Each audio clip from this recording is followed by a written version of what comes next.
Example number 2. This example is a little different because we don't know the function y equals f of x. All we have are some data points, which is more realistic in nature. You don't always have a function. So we don't have a function, but we have data points. And so we're going to use some approximation methods to find the answer. I want to reiterate that you ordinarily aren't asked to do more than one. We're just going to do more than one, so we reinforce the concept. Use LRAM, MRAM, and TRAM with n equals 3 equal rectangles to estimate the definite integral. Let's start off by finding what change in x needs to be. Change in x, if you remember, is going to be b minus a over n. For this specific example, change in x is going to be 3.5 minus 2, and we want 3 rectangles, so that's going to be 1.5 is the range that we're covering, divided by 3 rectangles, so each of the rectangles will have a change in x of 0.5. Now I'll come over to my x values, and I'm going to show that the partition is 0.5 by going from 2 to 2.5. That's a distance of 0.5. I'll go another distance, change in x of 0.5, and a final distance of 0.5 for change in x. That should help me see the left endpoint of the partition, the right endpoint of the partition, or perhaps the midpoint of each partition. So the integral from 2 to 3.5 of our function f of x dx is approximately LRAM, which will equal, I'm going to pull out the constant change in x, and I'm left with the all-important f of's. F of left would be f of 2 plus f of the 2.5, and then the last rectangle, the left partition, is 3, so f of 3. Change in x is our 0.5. Then I'm left with the f of values, which I'm going to find from the chart. So we have 3.2, f of 2.5 is 4.1, and finally f of 3 is a 3.5. The arithmetic comes out to be 5.4 units. Next we'll use MRAM, so that's the integral from 2 to 3.5. f of x dx is approximately MRAM. I didn't use RAM because I didn't think you needed it. So MRAM is going to be change in x gets pulled out. Now f of the midpoint, which is 2.25, plus the next midpoint, which is f of 2.75, followed by the final midpoint, f of 3.25. Change in x, 0.5, evaluate using the chart. 2.7 is the middle height, 3.8 middle y value, and 4.6 middle value.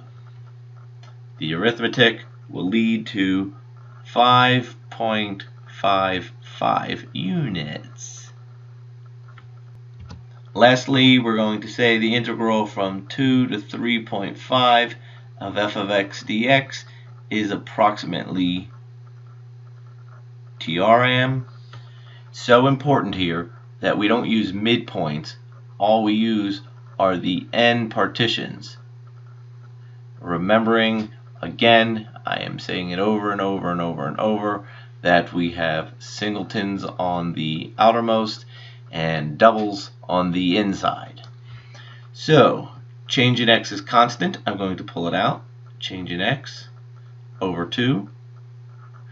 Then I have f of 2 plus 2 times f of 2.5 plus 2 times f of 3, and finally 1 time f of 3.5. 0.5 over 2 times, using the chart, 3.2, 2 times the 4.1 plus 2 times 3.5 plus 5.2. And that arithmetic comes out to be 5.9. Example number 3. There's a huge difference in this example. We're using n equals 3 trapezoids, again, 3 of them, and we're going from 2 to 5.5. So if I need 3 trapezoids, then I need this partition 1 partition, this partition 2, and this partition 3. Do you see what makes this problem different from the last? Look carefully. I hope that you see that each of the partition widths are different. The first change in x has a difference of 1, while the second change in x has a difference of 2, and then the final change in x has a size of 0.5. That means I can't pull out change in x over 2, and I actually have to find the trapezoids by using the trapezoid formula.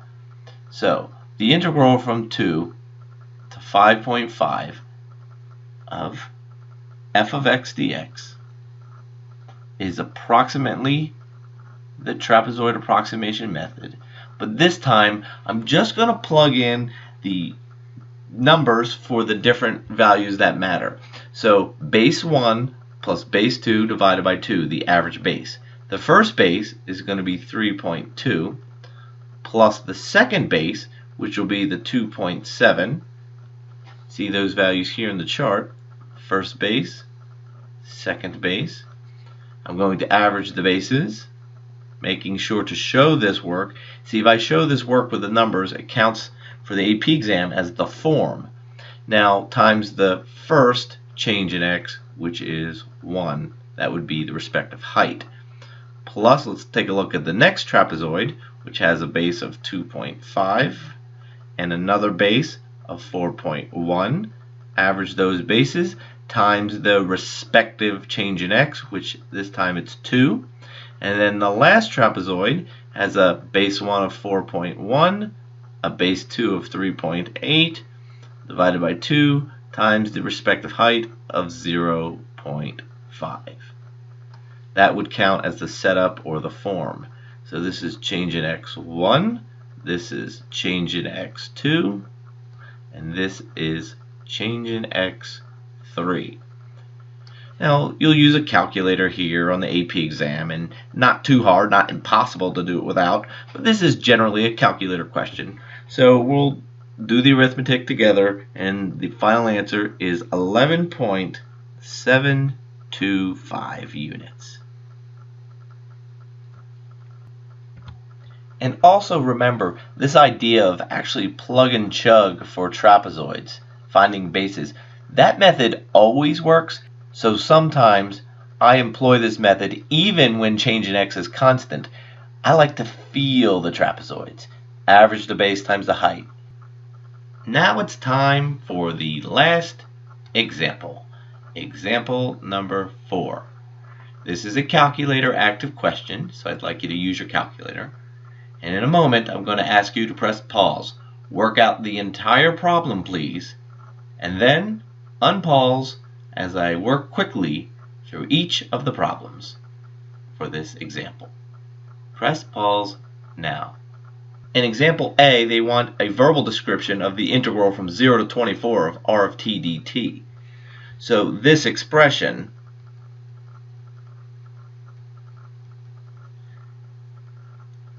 represents the total amount of water in gallons, of course. They wanted units that flowed out of the pipe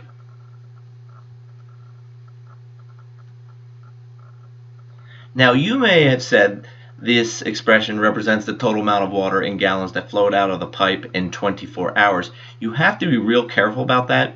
When you say 24 hours, it could be any 24 hours. See, the first 24 hours is different from the second 24 hours, so you want to be real specific with the bounds. So I'm going to say that flowed out of the pipe from t equals 0 to t equals 24 hours.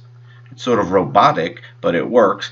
An alternative to that would be flowed out of the pipe in the first, see if I use the word first and it's being specific, in the first 24 hours. R of t is the rate and dt is the time. So we take gallons per hour times the hours, so the units are gallons. In part B, we are estimating this integral from 0 to 24 r of t dt using a trapezoid approximation method. Perhaps you did it the long way with the formula, or perhaps you pulled out the change because of the constant change in t. I'm curious, this always makes me feel warm and cozy inside. You find change in t to be 6. I'm wondering if you guys went over here and did that for the partitions so that you can see left, right, and midpoint. If you did, it just makes me feel cozy because I did the same thing, and it's cool that we all did the same thing and drew these little brackets on the side. If not, cool, no problem. I just like feeling cozy. So TRAM, trapezoid, equals, pull out the change in t, and the change in t is going to be 6. And remember, we also pull out a half, so it's 6 over 2. And then inside, I'm going to just put the values. We have the singleton 9.6 plus 2 times the 10.8. This is minimal now. You have to show the values separated in the form. Plus 2 times, what are we at? 11.4 plus 2 times the 10.7 plus the singleton of 9.6, and that all comes out to be 255 gallons. Now for part C. If you are like 90% of the students who do this in class, you would have found the answer to C to be 258.6, and you would be wrong. You overlooked an important word that said estimate the average value of R of t. So average value of R of t. The number you got was good, it just wasn't enough. The average value of R of t, if you remember, is the integral over the interval. So we are going to estimate that to be 1 over 24 times the estimate for the integral, which is our MRAM. And the MRAM is what comes out to be 258.6. So anyway, we have 1 over 24. Then I'm going to pull out a change in t of 6. And then I'm left with the the midpoint values, which are the 10.4 plus 11.2 plus 11.3 plus 10.2. So then that answer comes out to be the 258.6. Then you may have forgot to divide by the 24 because it asks for average.